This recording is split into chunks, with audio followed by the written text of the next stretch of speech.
Welcome to Reset with Amber Lyon. I'm your host, Amber Lyon, and this is the show where we teach you how to use natural medicines and alternative therapies to reset your mind and therefore reset your life. And today we're going to be talking about MDMA and its potential to cure post-traumatic stress disorder. And we have an amazing guest who we're so excited to have today, Rachel Hope. She's a mother of 4 who used MDMA successfully to treat her post-traumatic stress disorder symptoms. And thank you, Rachel, for joining us today. Thank you. It's a pleasure to be here. You had told me that you battled with post-traumatic stress disorder for nearly 20 years. Can you explain to people listening what that's like to have to battle with this disorder for so many of your days? I mean, it was more than 20 years. I got my diagnosis at 20 years. Before then, I was still had a lot of symptoms, but there wasn't a name for it. The best analogy I can give is being in a prison from the inside. And the bars are just constantly having to live life adapting to these symptoms that are irrational, like where the fight or flight reflexes sort of turned on and it won't turn off, and there's no way you can think your way out of it. I mean, logically, I say, oh, this car is not going to crash into me right now, but my body and my nervous system and my anxiety storytelling in my head was any second I'm going to die. So living like that creates enormous amount of symptoms. I could just go on.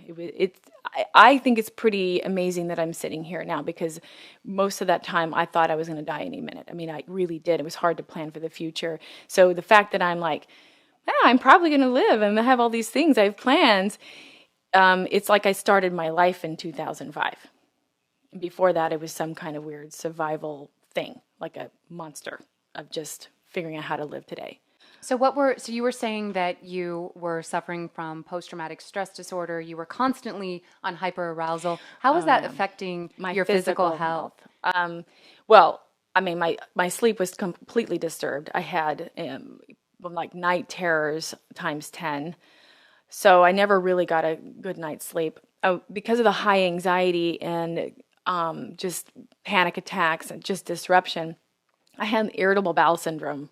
If anybody knows what that is, it's outrageous. I mean, to try and not to have complete control over your digestive system on an ongoing basis is not only is that incredibly disruptive to having kind of normal life, but also just having nutrition. And so I was always sick. I was always just withdrawn and humiliated and just coping.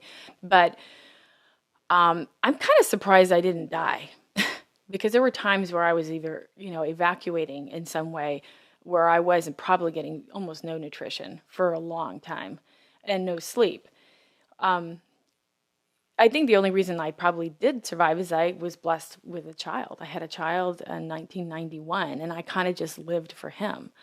Otherwise, when you're a parent, you can just make yourself do everything.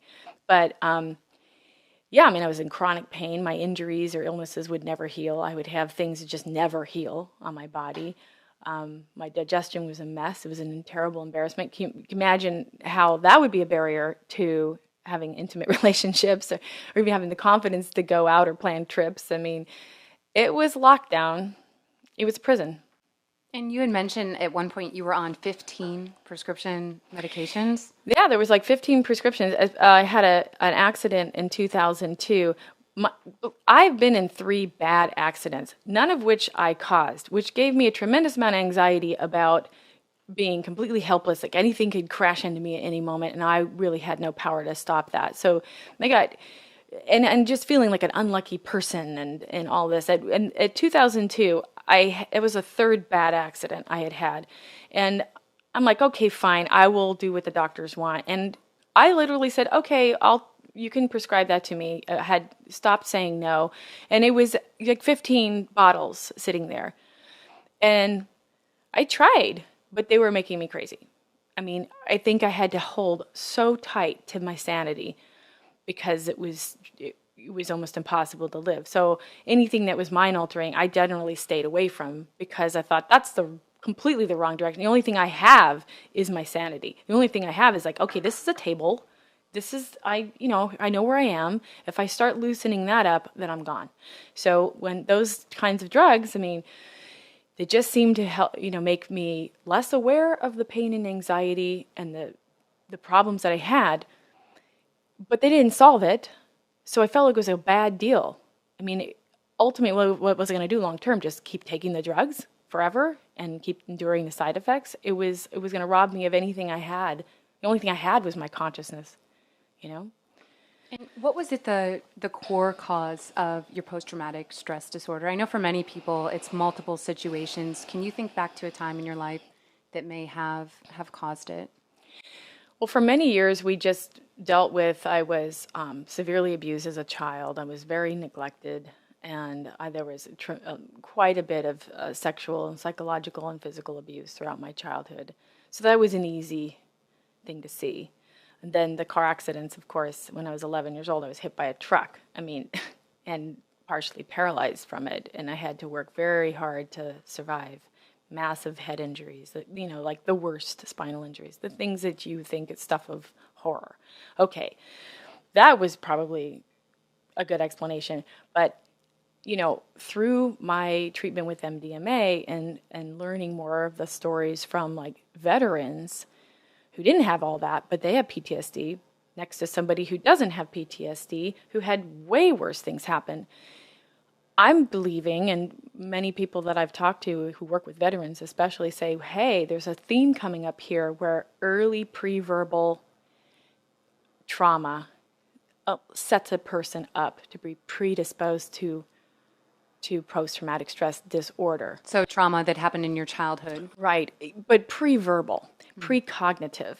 So it could be even a very, a traumatic birth, for instance, could be kind of the way that wires a person that something really bad happens, it registers in this catastrophic way. Because there's lots of people who have very bad things happen to them. Some just create a disorder where they're completely malfunctioning, and some go, well, I had something really bad happen to me, and I'm stressed about it, but I'm not in a disorder. And why? I don't think it's because people smarter or, I'm not a stupid, weak person, but I got this incredibly, horrifying disorder for decades. And I worked my tail off to get well, and I couldn't get well. Why am I different than somebody who didn't have that happen? And I really believe it was early, the seed of it, the root of it is early infant trauma. You go into my records, my medical records as a child, I was operated on with no anesthesia at the age of 2 weeks and 2 months old, 2 surgeries. Because back then, they didn't believe that you should use anesthesia. They would do sedation, but not do anything about the anesthesia. Now they do. It was like in the 80s that they started to do this for infants. So there, you've got all these kids all over who've had procedures done in infancy that just predisposes them to PTSD. They could have a car accident and they never recover. So that's my theory. I don't think there is some research about that, but I think that if more research got put towards this, they probably discover that might be the case. So you're suffering these horrific symptoms of post-traumatic stress disorder. What led you to decide to participate in a study that used MDMA psychotherapy? Because you're smiling now. I mean, you were someone who was staunchly anti-drug. You had listened to what the government and DEA told you about all these drugs for so many years, that they're harmful, they can't be used safely medically. I don't know if you remember, I do remember watching that episode of Oprah Winfrey where she showed a brain scan, and they said that was holes in the brain caused by MDMA, Swiss cheese-like holes, and that just terrified me personally from going near these substances. It later turned out that wasn't even a real scan of damage caused by MDMA. It was just showing cerebral, normal blood flow through the brain. Oprah still hasn't gone back and corrected that, unfortunately. But we're facing years and years of propaganda. So what was it that made you think, okay, I'm going to try ecstasy as a mother of 4 to cure my PTSD? Combination of desperation and blackmail. No, I was a total teetotaler. Like I said, I was extremely attached to at least I knew what reality was, and I didn't want to monkey with that. Also, on top of the propaganda that I believed, I drank the Kool-Aid on that. There were so many people that I had seen who were these burnout hippies who'd fried their brain on acid, and I'm not even going to go there, I mean, that turned me off. And I did not see any psychedelics at all, especially anything related to ecstasy, as having any medicinal value. Now, that was just outrageous. So why did I end up in the study? I mean, I'm the most unlikely of people. And I got to the point where, I just had resigned. In 2004, I'm like, oh, this crazy person, and I just function like I'm like a amputee, but I'm psychologically and emotionally like an amputee, and we just live our lives, and tell everybody else to accommodate it, and we're fine. Oh, well, I had this assistant who didn't like that, and he said, you can't give up, and then he was horrified that I had lost faith, and he was, and also he was really disturbed that the phone would ring and I'd jump and scream, and I'd be hyperventilating for 3 minutes. Let me catch my breath before we could continue the conversation. He had all these symptoms that he watched, and my hair was falling out. I mean, I was so ill, and I had gotten this macabre, dark sense of humor about it, and it was becoming really problematic for him. So one day he prints out 2 inches of all the clinical trials for treating post-traumatic stress disorder in the country, and drops them on my desk and says, you pick one or I'm leaving. Wow. And I was you had no choice if you wanted to keep him working for you. Yeah. And it was hard to get someone to work for me. I was, not your easy person to work with. And so you chose this study and you fly to South Carolina? Correct? Yeah. I mean, I chose the study because it was the greatest underdog. Mm-hmm. I read all the protocol for all the studies, and everybody else seemed to be getting such a leg up, and the FDA and the powers that be made it almost impossible for the study to take place. Looking for the candidate that they needed for the study, I thought, not possible. The fact that I happen to fit that, my age and exactly only having PTSD and no dual diagnosis, no self-medication, no alcohol or drug addiction, et cetera, I thought, oh my gosh, they can't do it without me. They're going to study this, but I had very little expectations. I had very little hope that it would actually work. I was kind of just fulfilling what he said to do, and I thought it was interesting that I fit the protocol, even though the protocol was obviously intended to destroy the clinical trial. I mean, I fight for the underdog. And I got accepted, and I guess formal treatment started in 2005 in South Carolina. So they had to fly me 6,000 miles from Maui, Hawaii, back and forth across the country. I was invested. So you decide to participate in the study. You head to South Carolina. Describe what it was like when you were given the MDMA, and were you given it in a pill, intravenously, or? No, in a pill and inside the clinic. So there was a tremendous amount of preparation, psychotherapy preparation, and so the setting and the intention was very strongly set. So at the time I got my first MDMA-assisted psychotherapy treatment, I was very prepared. But I'd already had a placebo where it didn't work. So I'd already had this entirely fantastic psychotherapy, and then got randomly selected for placebo. So I could say, no, it didn't work. Nothing had changed about me. I got invited back to have the medicine. When that happened, it's a little white pill. Mm-hmm. I'm in the safety of this clinic. Okay. And then it was the things I compare it to is being lit up like a Christmas tree. Everything in my whole brain felt like it was turned on all at once, which wasn't exactly comfortable.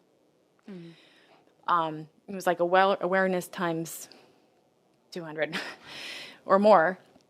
Another thought process that I had after the fact was maybe almost like shock treatment, because I had a lot of convulsive reaction to it, and my rapid eye movement therapy was fairly off, just I couldn't control it for hours on end. Actually, after the treatment, I could barely open my eyes. So I had a kind of a radical experience.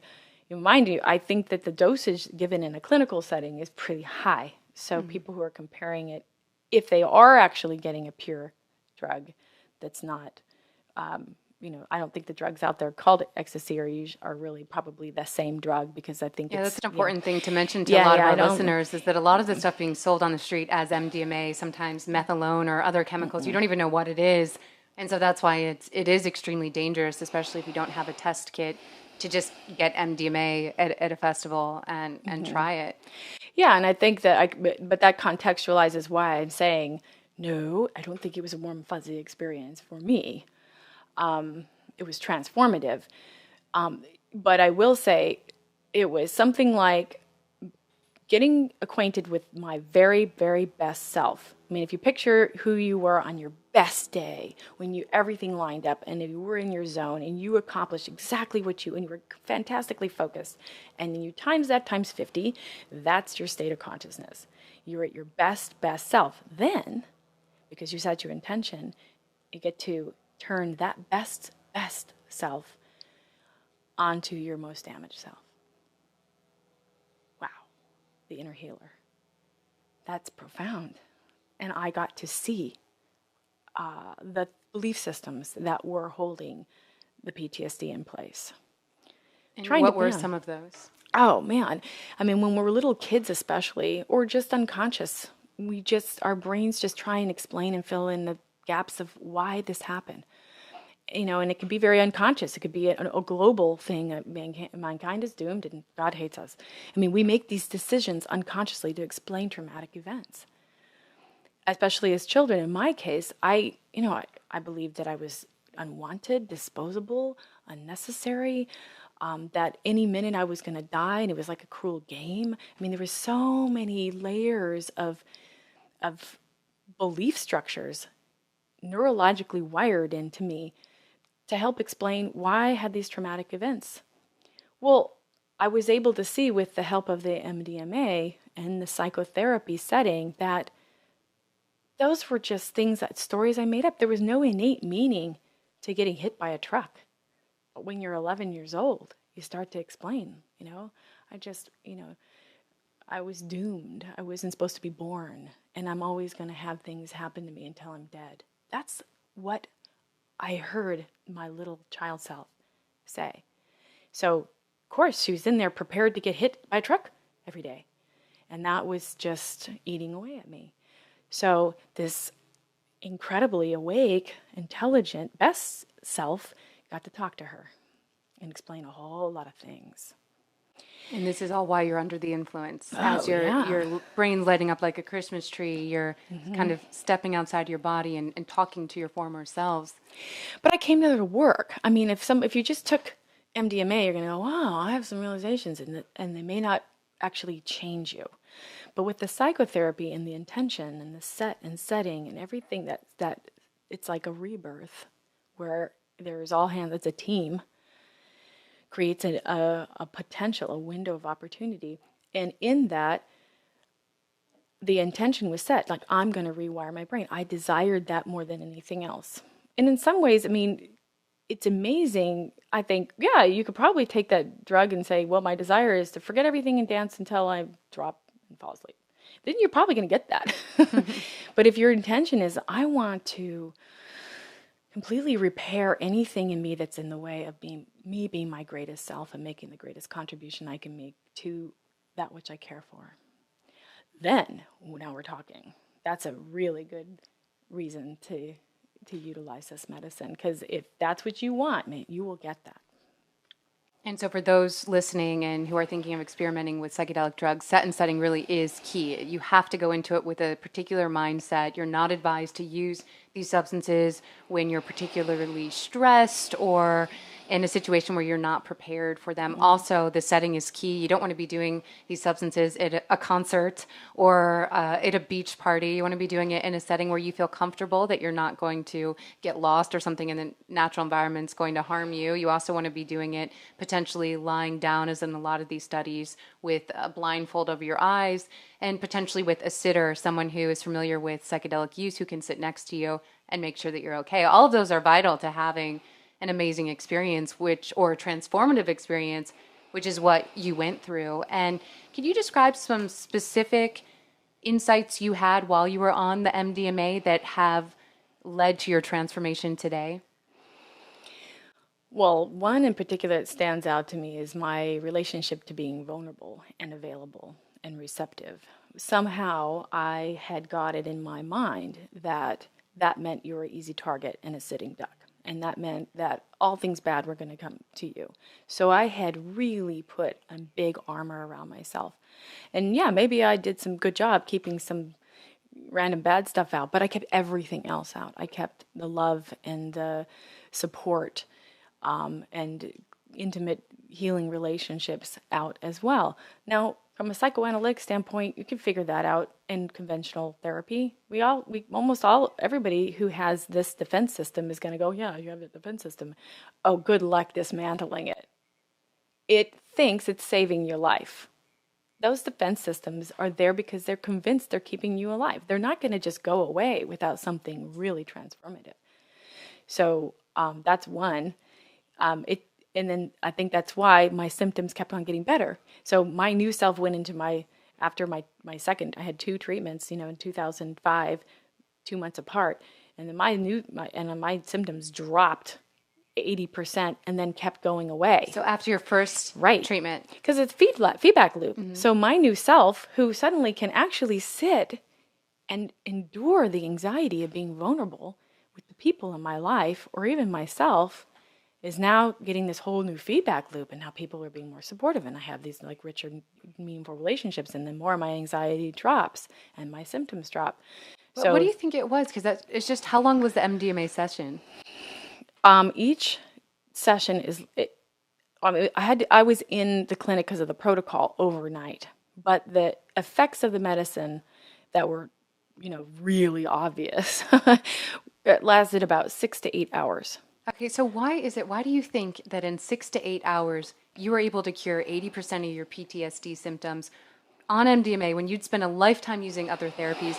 What was it about these 6 to 8 hours on MDMA, for someone who's never tried psychedelic medicines before, that really was able to help you so dramatically? I think that's the greatest question you could possibly ask. I think the whole scientific community should be clamoring to find that out.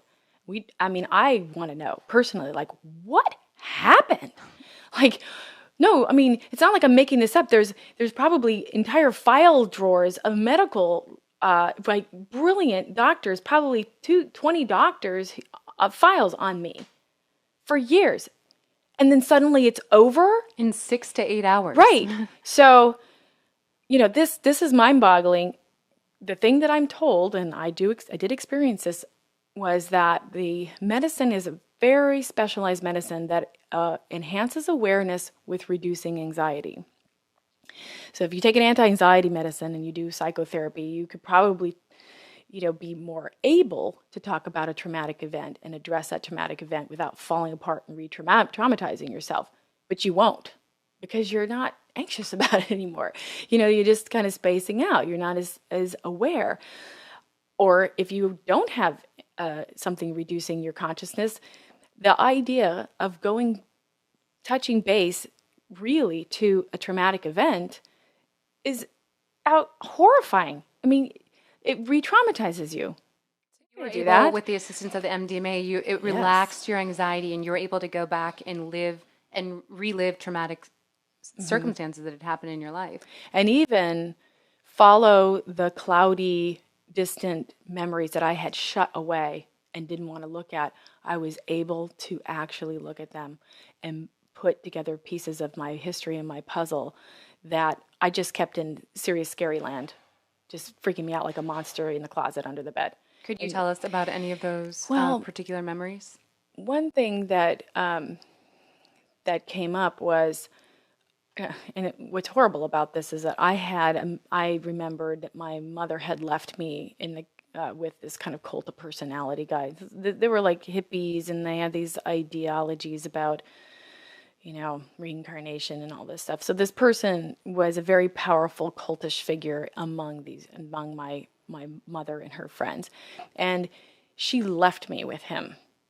Okay, for what I was told was going to be 3 weeks. What I realized, it was 6 weeks. So you can imagine, I was 4 years old. Yeah.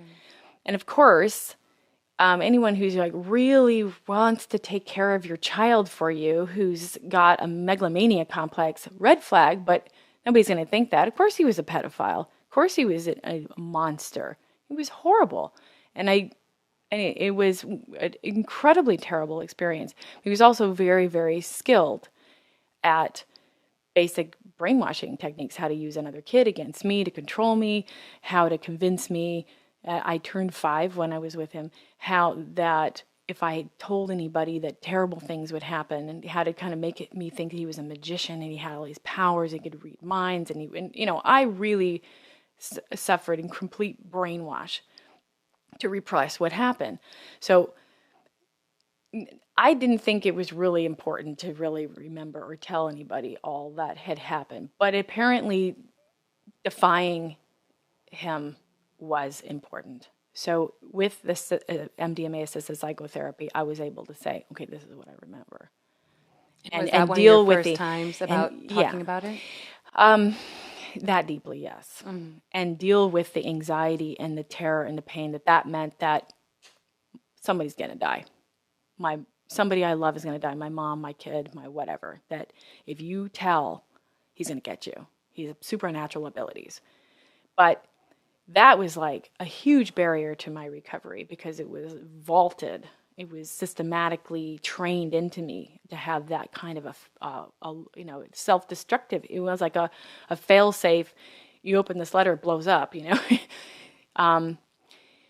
So for me, and this could be the case for other people who have been in the secrecy and shame of trauma from traumatic events, where it was very complicated.